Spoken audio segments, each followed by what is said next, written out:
的老板们来搬上电气管了，快去看！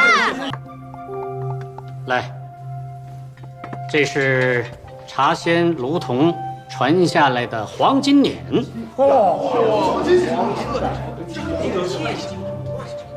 今为万气之黄，无杂色杂味，用它碾的茶，细密清香。和胡掌柜这金碾子相比，这赵娘子的小碾子也太寒酸了吧！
碾茶就碾茶呗，妖妖娆娆的还跳什么舞啊？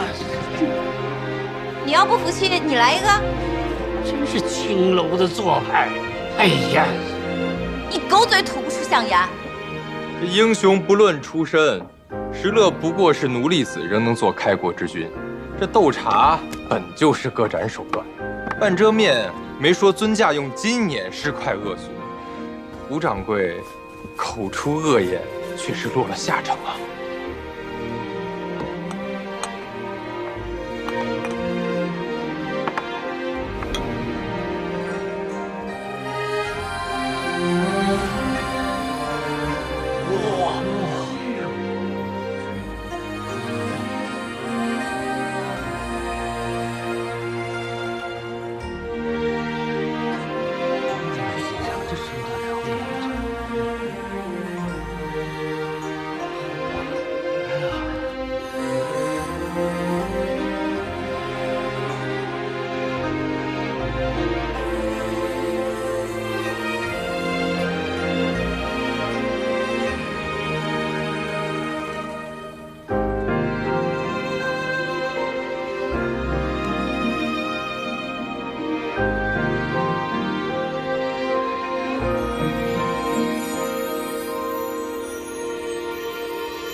赵娘子这手扇子怎么像节日晚会上的蝴蝶舞？下面就是该点茶了。对，吴掌柜这边已经开始了。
殿堂如银龙吞吐，肌肤轻重自如，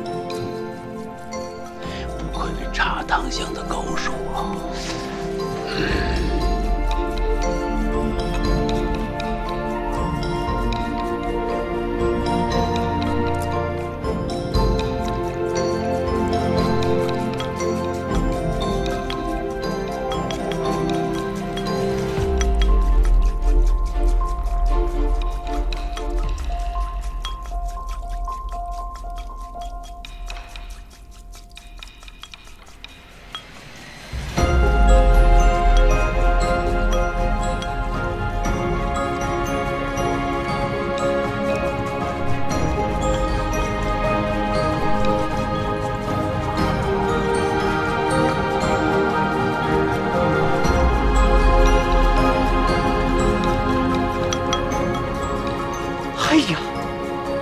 赵娘子的这一手击佛，那恰似化用了琴技中的佛弦呐！哎呀，正是。虽然赵姐姐很少在别人面前弹奏，但在七弦之道上，可花了10余年的功夫呢。各位，请听。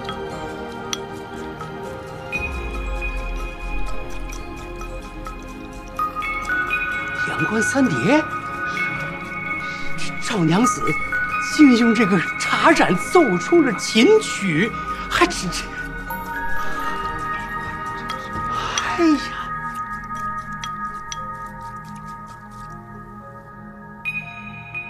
哇！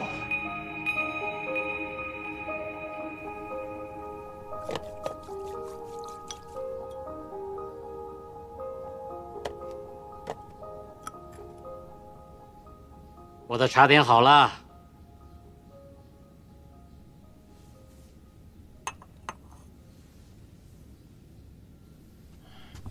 哎呦，这样不知道，看看怎么会生出这样。这所谓汤色水痕茶味，即是说斗茶既要斗茶味，更要斗色斗服，即以茶汤的颜色和茶沫的摇盏来决胜负。也就谁白谁赢，谁的沫子先洒，谁输。大致如此。你看这茶色呀，还不错哎。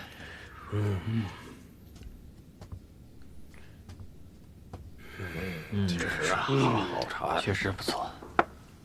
茶汤皆为纯白色，都是上品。这个汤色这一局，平手。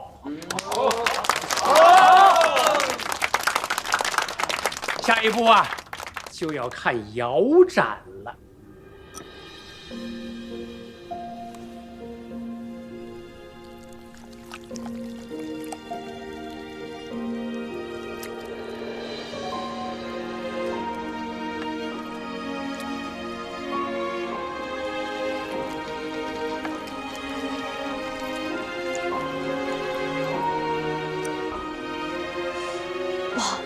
赵娘子的茶沫先开始洒了。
赵娘子，水痕这局，恐怕您输了。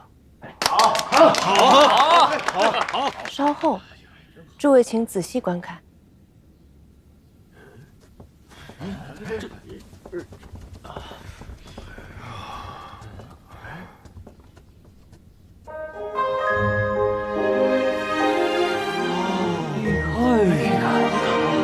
呀，这不就是以茶为画的茶百戏吗？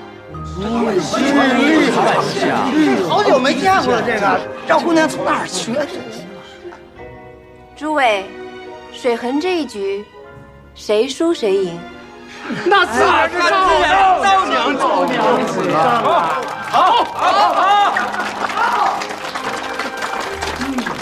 好，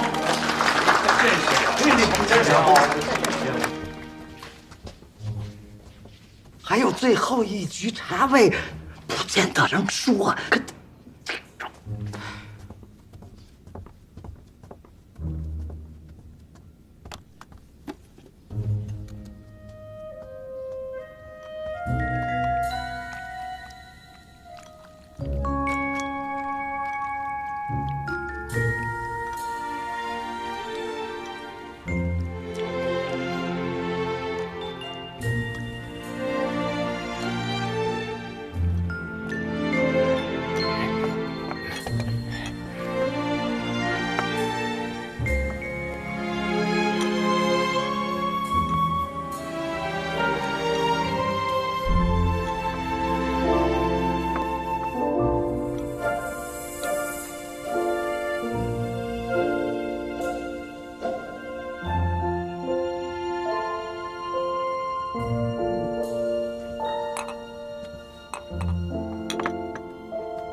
北苑仙春，茶汤香醇，一派王者气度，实乃茶中珍品呐。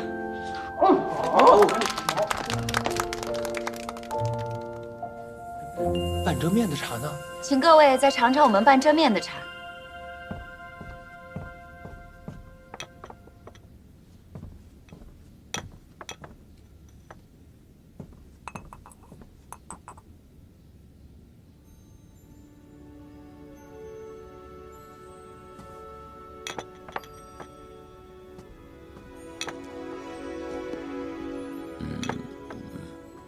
这净山茶，我第一次喝，虽说不到它的妙处，但是我感到它入口无涩，感到清香幽怨，倒似我闲置在家赏菊一般，但是有种秋爽洒然之感。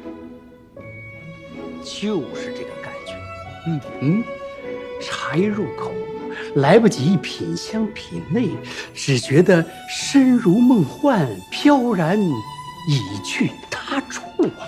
对，没错。哎呀，正是这人有境界，茶也有境界，并非最好的茶叶配最好的水就能点出最好的茶，要君臣辅佐，方能更上一层楼啊！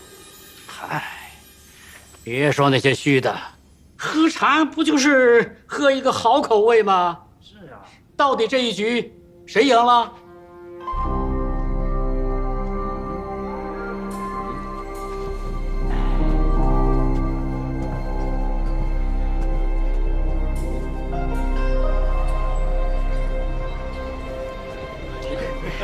多谢先生。太好了，咱们赢了，太好了，就是。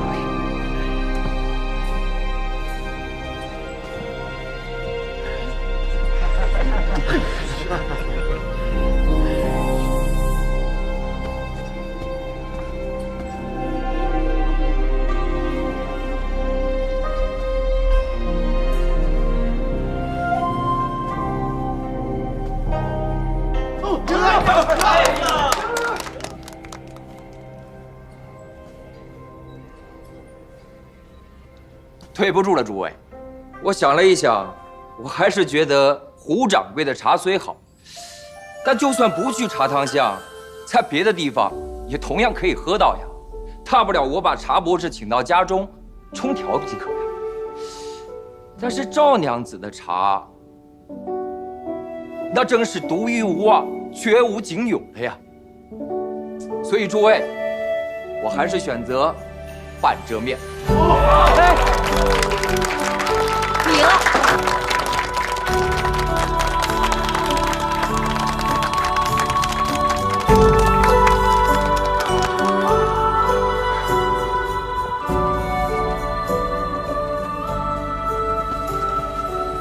承让。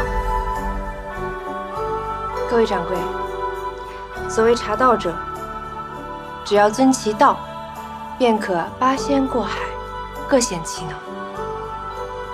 没错，我确实因为负罪，莫为越级，可是早已脱籍。我也喜欢在点茶的时候，用上自幼习得的歌舞功夫。可是有道是，茶如人，人如茶。如果茶汤香名悠远，自然能得到赏识之人。既然如此，又何必在乎它是来自御茶园，还是出自钱塘山畔呢？说得好，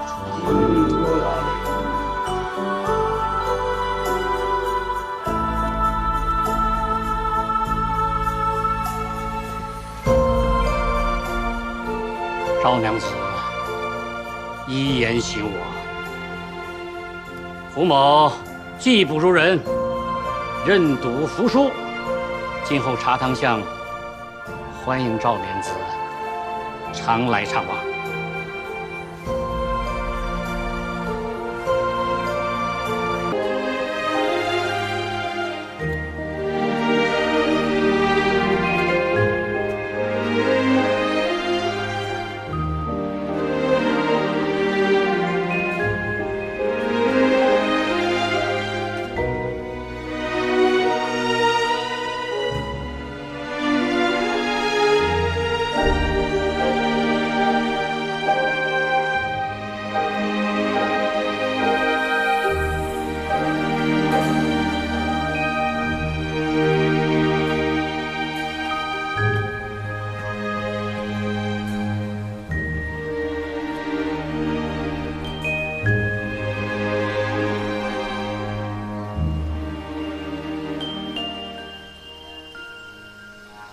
你什么时候来的？你撵茶的时候我就来过。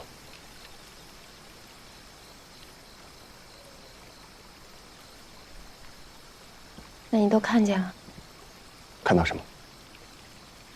我用五字撵茶，他们也议论我，原来曾在越级。盼儿，你别这么叫我，你也别过来。我上次跟你说，让你想清楚，到底要以什么样的心态来面对我，否则就别来。你想清楚了吗？我来就是想告诉你，我想得很清楚。我发现我真的喜欢上你了，我想娶你，我想跟你成亲，我想跟你白头到老。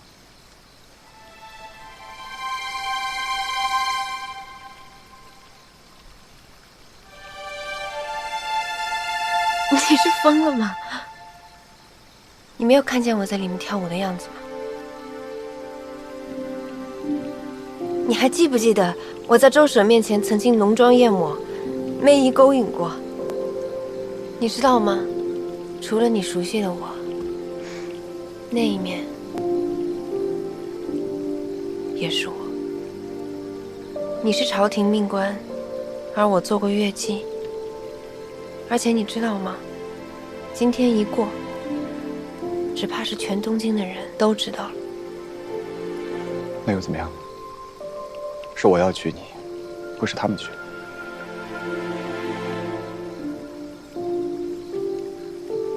可是没有什么可是，在情爱这一块，我可能很迟钝，可能不会说什么甜言蜜语。但是我跟你一样，一旦我选定的东西，我不会后悔。什么良贱之别啊，什么身份地位，对于我这种天天在刀口上舔血的人来说，真的无所谓。你刚才也说了，茶无论是身在钱塘山间，还是身在豫园，只要茶汤凝香悠远，便自然会有赏味之人。我顾千帆就想做那个人。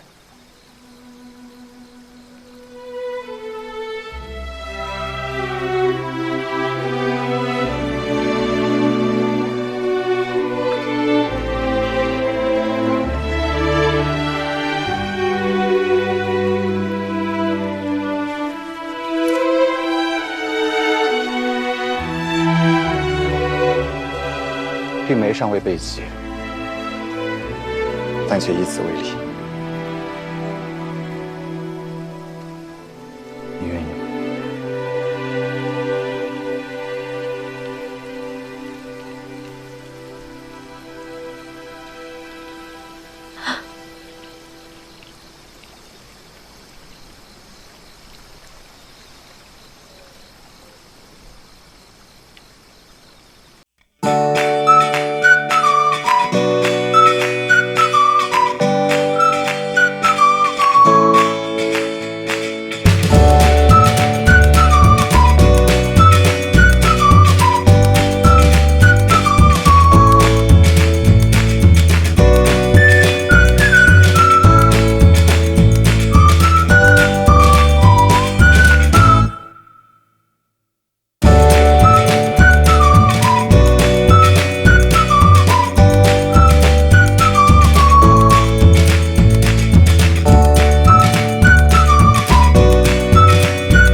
三娘子，早啊！早。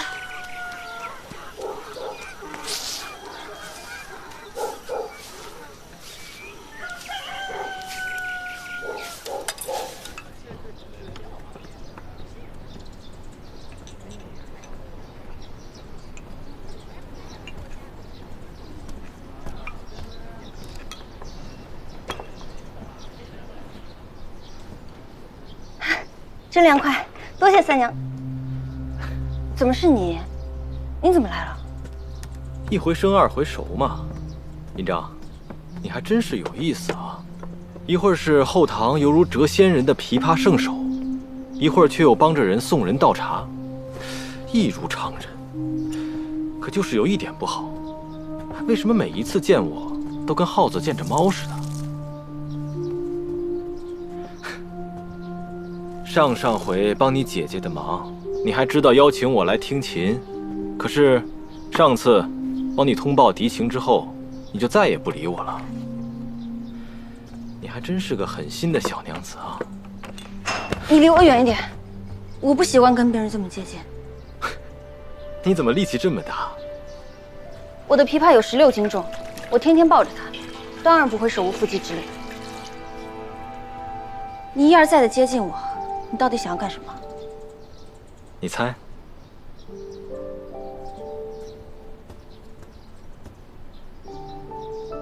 我嫁过人，你这么对我，无非就是看中我的颜色，又觉得我是个初来东京的官妓，可以随意轻薄。可昨天盼儿姐的话彻底点醒了我，就算我身在越级，但可自尊自立，绝不是一只可随意逗弄的小猫小狗。沈著作，我不是什么不问世事的小娘子，我嫁过人，还和离过。我的前夫被我亲手送进大牢。沈著作，您出身名门，我奉劝您一句，您最好别和我这种声名狼藉的女子搅和在一起，否则恐怕会有损您的官声。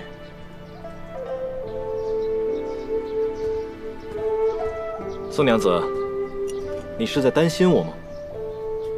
可惜啊，你的事情我早就全都知道了。华亭县的那个案子，那真的是轰动，刺配3000里。宋娘子，你还不承认狠心吗？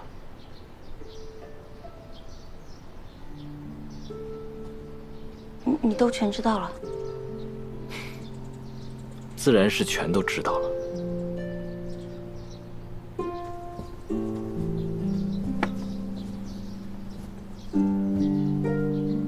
遇事胆小怯懦，遇擒则沉稳有度。为我如洪水猛兽，对前夫却狠心绝情。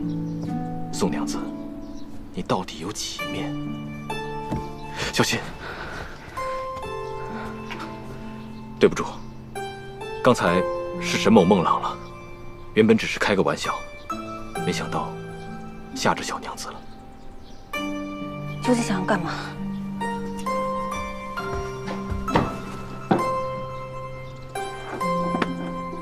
沈某只是想多了解一些宋娘子。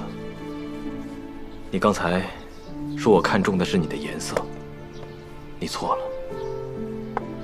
沈氏3朝世家，我见过的娇娃妖姬何止100人。我的确对宋娘子有意，但却与色相并无关联。如果说最起初吸引我的，就是你那首出神入化的琵琶技艺。但在我了解你的过去之后，我却是由怜生爱，由敬生重啊！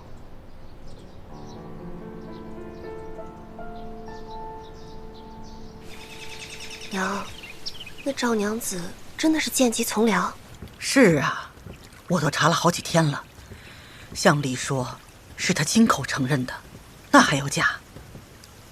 我说这欧阳旭，他怎么突然犯糊涂了呢？啊，哈，好好的青云路不走，硬是选了一个管道式的官儿，躲出了京城。原来啊，他是怕事情败露，逃出去了。那他要真和欧阳贵人定过亲，未来夫君悔婚攀了高枝儿，那也怪可怜的。呸，他可怜，切，可怜的是我们家小姐。要不就把这事儿告诉小姐？哎，不行。可小姐总有一天会知道的呀。她要是不在了，小姐就永远不知道这回子事儿。娘，你要干嘛？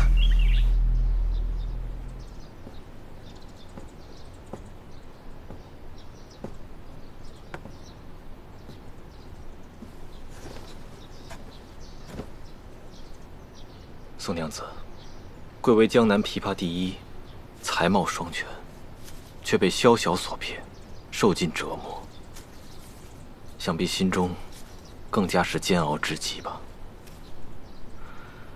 所以你才会自认为声名狼藉。但是宋娘子，有道是勿笑主，曲如人。你的琵琶曲中既是一派光风霁月，又何必在意那灵台之上的些许尘泥呢？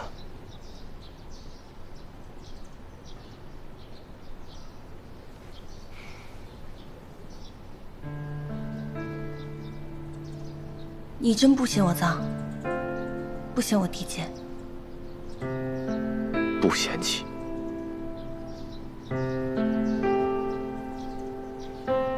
我只觉得，你虽弱质纤纤，但是却忍辱负重，是为志。远赴京城，和姐妹们开创一片事业，是为勇。沈某也是个人呐，面对如此智勇双全、百貌千态的小娘子，怎会不心动呢？宋娘子或许听说过吧？莽撞少年不知该如何面对自己心仪的小娘子时，多半会去戏弄她，欺负她。以前啊，我总以为这些只不过是戏文里乱编的桥段，可如今没想到，我也犯下同样的毛病。我真是……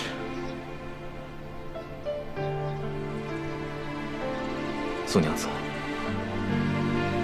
你就看在沈某一片诚心悔过的份上，别再生我气了，饶过我这一回，好吗？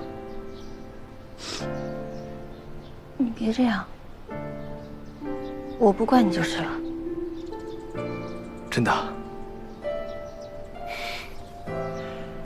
既然如此，那尹章是否愿意让沈某做一回你灵台上的浮尘，替你抹去旧时的尘埃呢？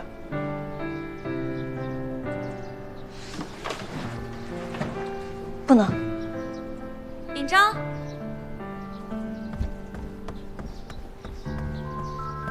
赞阳姐，我在楼上打扫呢。要我上去帮你吗？啊，你不用上来，我自己能行。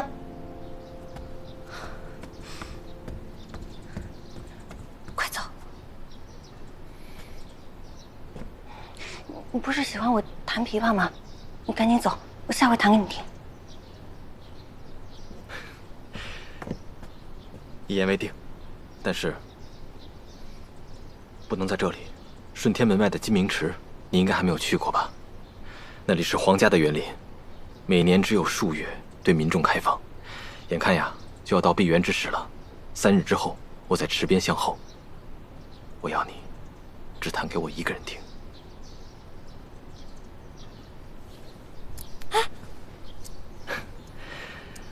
我看你啊，总带这根钗子。怕你反悔，留个凭据。走了。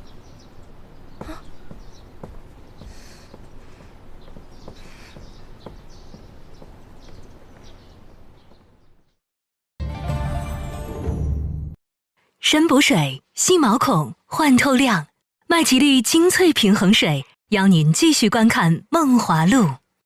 加倍艾特羊奶粉突破10大喂养效果，给宝宝更好的营养。加倍艾特。邀您精彩继续。闪开！闪开！闪开！走开！闪开！哎呀，杨内，您这脚才刚好，要找那姓赵的晦气，咱也不用急着一时，能不急吗？好好为了他，到现在还不肯理我呢。不好好治那个赵盼儿，被俺在心里憋得慌。别以为不知道，昨天你还替何四求情，一个个卖主求人，老子就问收拾完大，再来收拾你们。哎，赶紧到板正面去报个信儿，就说有人找他们麻烦，不想死赶紧走，快！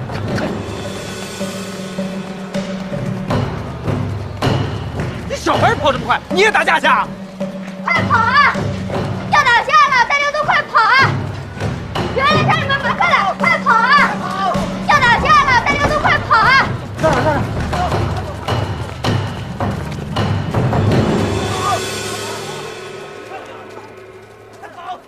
对面什么人？正面竟然请了护院的。衙内，他们是请了护院。不要怕。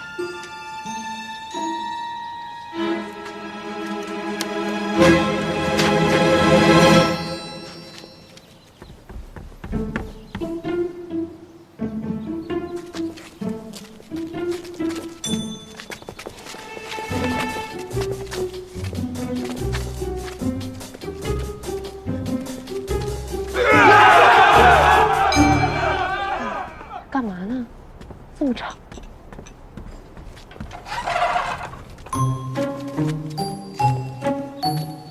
不，两拨人要打架呢。那把门关上。关上了。这是马行街，南来北往的商客难免脾气大点，不管他。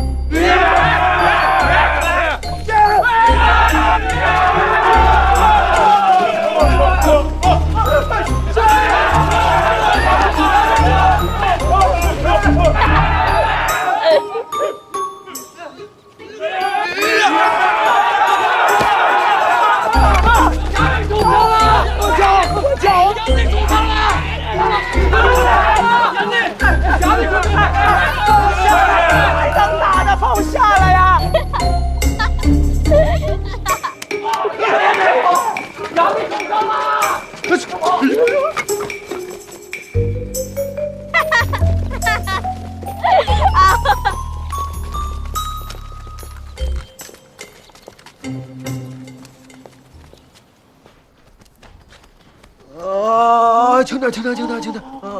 活该！有本事别再去找赵胖儿的茬儿啊！我上回明明已经给你讲过了，我现在跟他们搭着伙，这7日后的教坊大演，我还指望着宋允章给我弹琵琶衬曲呢。你要是真砸了这半遮面，我跟你没完！谁说要砸他的店了？那老子是茶叶行的行头，那他开茶坊也不上门给我上点礼来，那我去上门教他点规矩也不行啊？现在是挺规矩的。查出来了吗？那帮杂碎到底是哪路货色呀？没查出来。不过，咱们的人从对面领头的身上撕下了一块衣裳，居然是棉布。您瞧，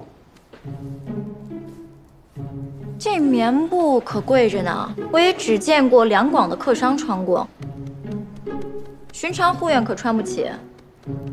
难道赵胖儿背后有人？说不定是尹章去找的教坊使啊。那要真和官员有关，官员，那咱惹不起。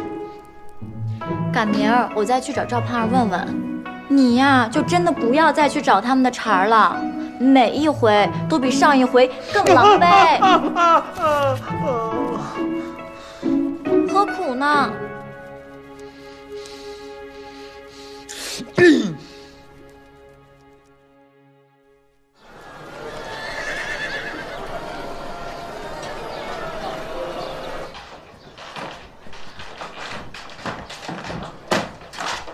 客官请。哎，把你们家最好的果子和茶饮都上来。好。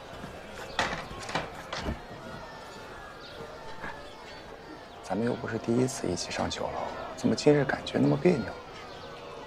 此一时彼一时嘛。你笑什么笑？哼！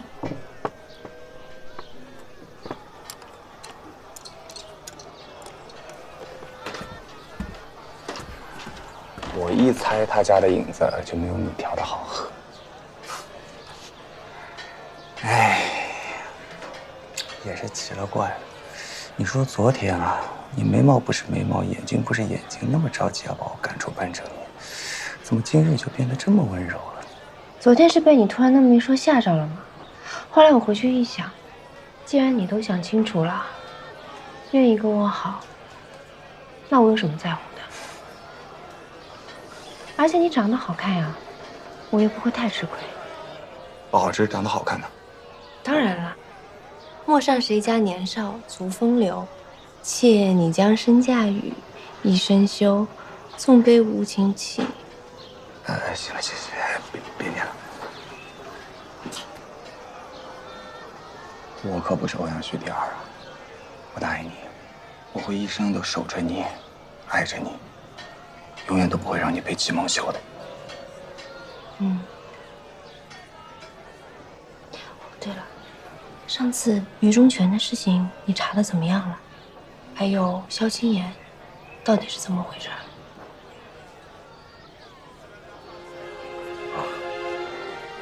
不方便讲是吧？不是，我只是在想，应该怎么跟你说。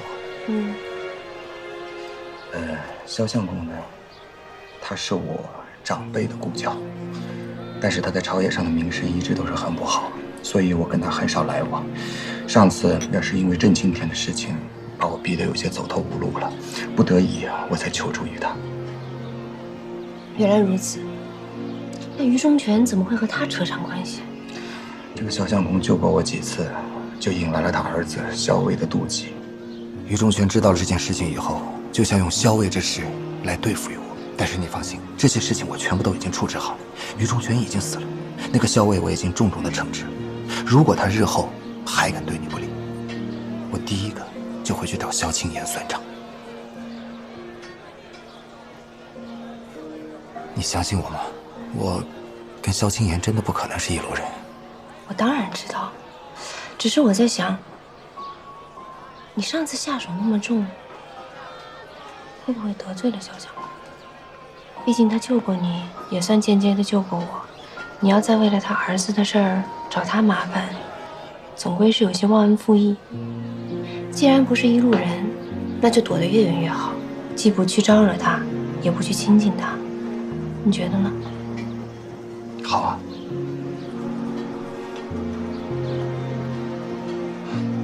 上次的事情让你为我受了那么大委屈，对不起。没什么，反正又没真的受什么伤。而且我也想好了，和你在一起，这种事情少不了。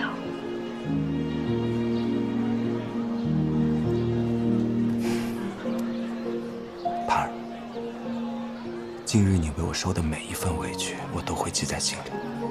日后，我会用双倍的开心来还给你。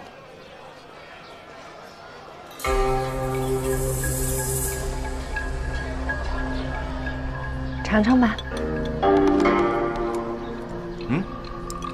梅子酱啊，我不行啊！我一喝姜水，我全身发痒啊。这个锦荔枝也是，这锦荔枝那么苦，能当果子呀？这个也不行，那个也不行，跟个小孩似的。要不然我给你找个摩诃乐玩。刚才那个女的是谁？应该是他的相好，一个叫半遮面的茶坊的女掌柜。跟个商女混在一起，这个顾千帆，真是不知所谓。哎，衙内，您看小的没骗您吧？这顾指挥和相公真的一点也不像。不对，我总觉得似曾相识。我和父亲也从不碰家。我娘逼我吃东西的时候，我也是先喝口水，才闭眼强咽。难道他真的是啊？我三弟也长得不像爹，倒和我娘一个模子。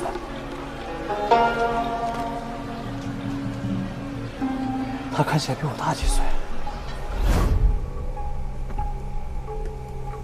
那人真是我爹的？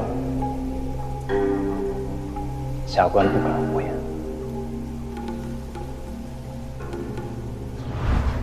如果是真的，那他就是长子。难怪相公会。我记得父亲把以前的贴身丫鬟一家放了粮，那丫鬟虽然死了，他儿子一家还住在姑子门外。你现在就去找他，用刀也好，用绳子也好，务必问清楚，我爹和我娘成婚以前，到底和哪些女人有过来往。是。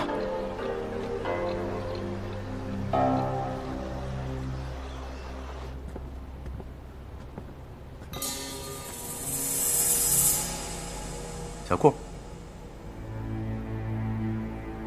小顾，我跟里面的人打个招呼，你到外面等我一下。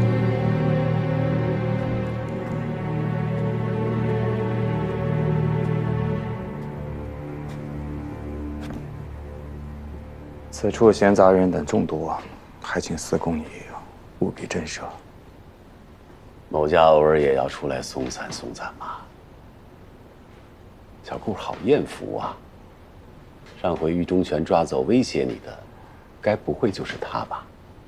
此女子和陈莲是旧相识，之前被于忠全误捕过，在下与她并不认识。那这个女子是谁呀？你跟着我也好几年了，我还是头一回见你跟女人在一起了。她如今是我安排在坊间的探查消息之人。你安排她？我怎么瞧见刚才她全在安排你呢？出双入对，把臂同桌，这可不简单啊！哼，司公好眼力。确实，我跟此女子有几分真情。不过，还请司公不要打逢场作戏，当作是情根深重，这样我会很不高兴。好，还是小姑你想得明白呀。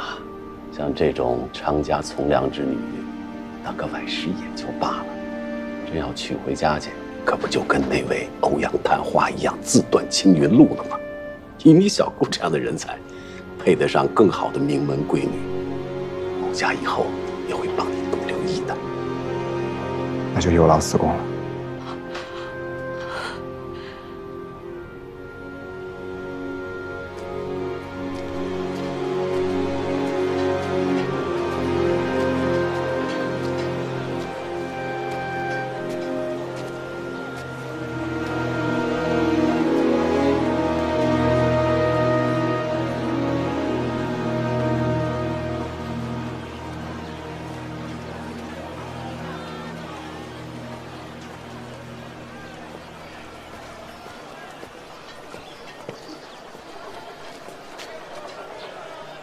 怎么了？我们能不能开诚布公谈一次？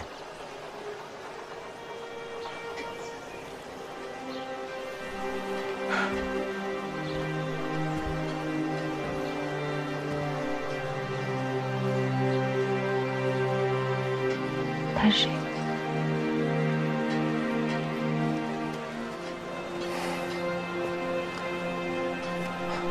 一个朋友，要不我跟他叙叙旧，你先回去。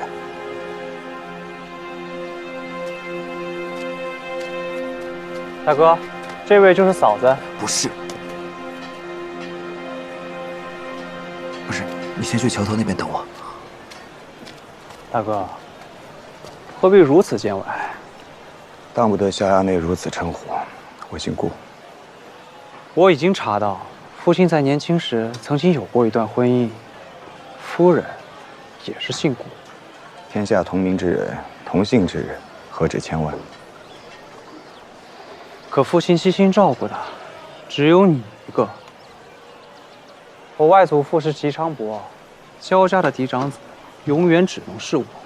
你若是识相，以后就滚得远。啊！我看不识相的人是你。连你父亲都不敢威胁我们皇城司，何况是那个什么姬昌伯？我再说一遍，我姓顾，跟你们萧家没有任何关系，更不会惦记什么嫡长子之位。安心做你的萧府衙内，离我和我的人都远一点，要不然我下一次再寄给萧青言的，就不只是陆退那么简单。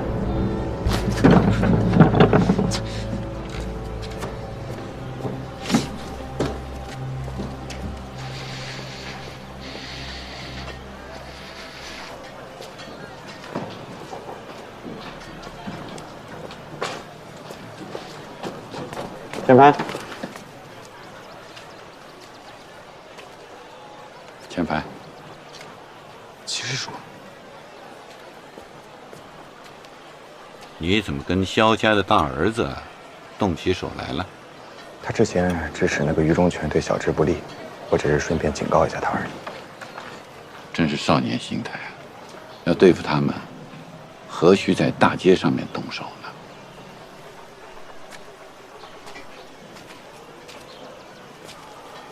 萧青言就要回京任相了，他那几个儿子都不是什么好东西，以后世事凌人的事少不了。你只要多多注意，等他们真正犯了什么大事以后，将他们直接捕进皇城司，除之后快。这才是真正的动了萧青言的根本啊！怎么？你不愿意？啊，不是，小智只不过在想该如何做。那便好，来坐吧。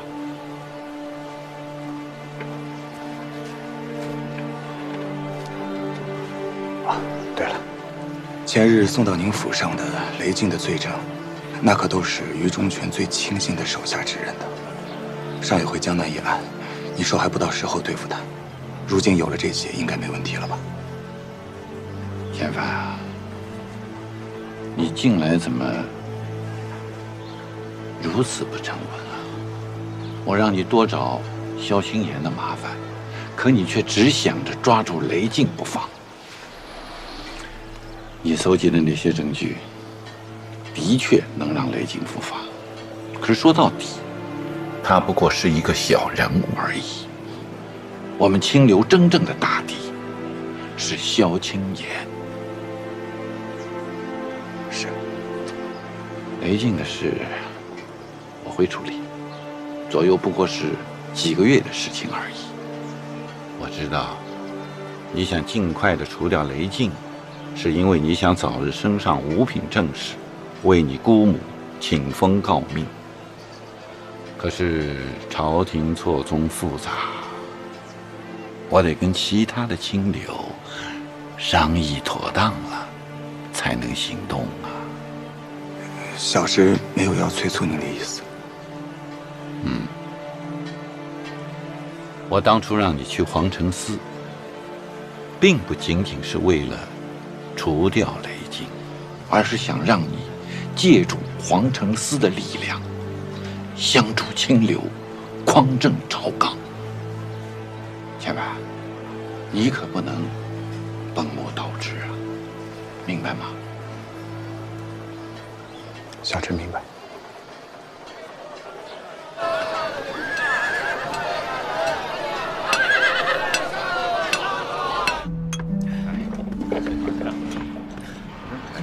2位要的红火饮。老板，结账。哎，好。这得怎么样啊才够？生意不景气啊，是的。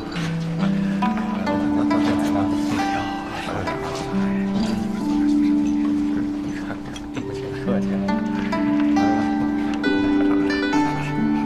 茶口吧。哎呦，是。这小老板行家呀啊！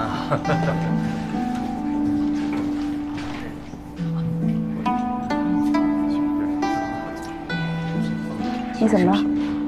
中午出去那会儿还高高兴兴的，这一回来就这样了，是不是和顾千帆又吵架了？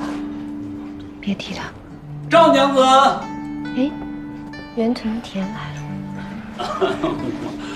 袁先生，赵娘子啊，你看看这几个字如何呀？果真是金钩铁画，能得先生赐墨，半遮面，蓬荜生辉。哎呦，得赶紧让人去雕版去。张娘子，你这笔生意做得划算了。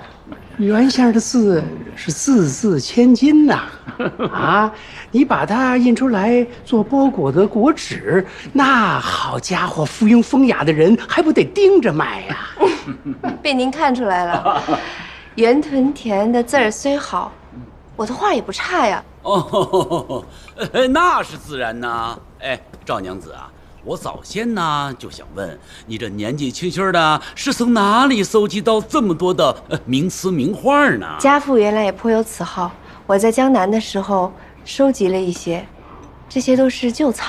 哎呦，大哥，你怎么了？大哥，这怎么回事？怎么回事？我怎么知道？我大哥他明明好好的，来了你们这儿，喝了这个红锅一，就变成这样了。大哥，怎么回事啊？有毒！你们这果子饮里有毒，有毒！红锅饮是我调的，怎么可能有毒？还想耍赖？你大哥应该有什么救急。你们看，这不是毒，是什么？是什么？这不是毒，这是什么？这不是毒，这是什么？这不是毒，这是什么？会不会是我们买的红果被熏了硫磺？这硫磺遇到银子也是会变黑的。快走！这茶帮里毒死人了呀！走啊！大哥，怎么样了，大哥？说，好好说，你为什么要害我大哥？你赔我大哥的性命！二位大叔，你们谁能帮我去报个官？行吗？帮我去报个官。别去，对不起，我们肯定不是有心的，这里面肯定有什么蹊跷。我有钱，我先赔给你50贯、100贯都行。我不要你的钱，我要你把命赔给我大哥。二位好心的大叔，我求求你们，我求求你们帮我去报个官，把这些杀人凶手抓进大牢里！我求求你们！这个，帮帮我，帮帮我！你这出人命啊！你想演是演不住了，我们只能报官了。哎呀，就别愣着了，查查哪儿出了纰漏，待会儿官差来了好有个分辨呐。你想想，会不会不小心混进耗子药了？不能报官，报了官就都完了。大哥，大哥，大哥，大哥，你醒一醒！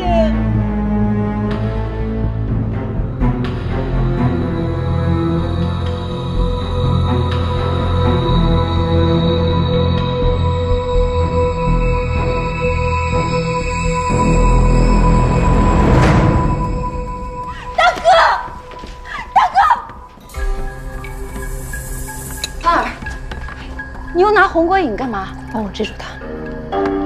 哦，走。他这活泼什么呀？去。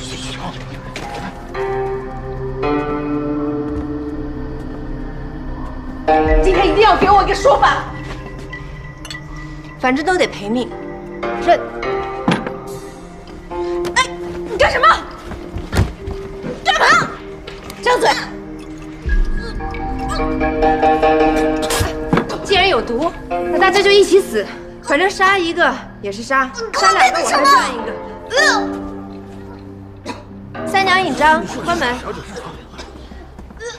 哎，这怎么还关门？干嘛呀？这是？是啊。死人的眼睛是不会动的，让我看他死透了没。哎，往哪跑？哟，还诈尸了？这是假的呀！这不是诚心讹人钱吗？自己大哥死了，一不试探鼻息，二不把脉，三也不急着请大夫，赔钱也不行，非要抓我去报官赔命。说吧，谁让你们这么干？说！东东，你在说什么？我刚醒，刚才我就是喝你们家的饮子，就吐血了，别以为我好人。那你再喝点。那你再多吐点，给他喝。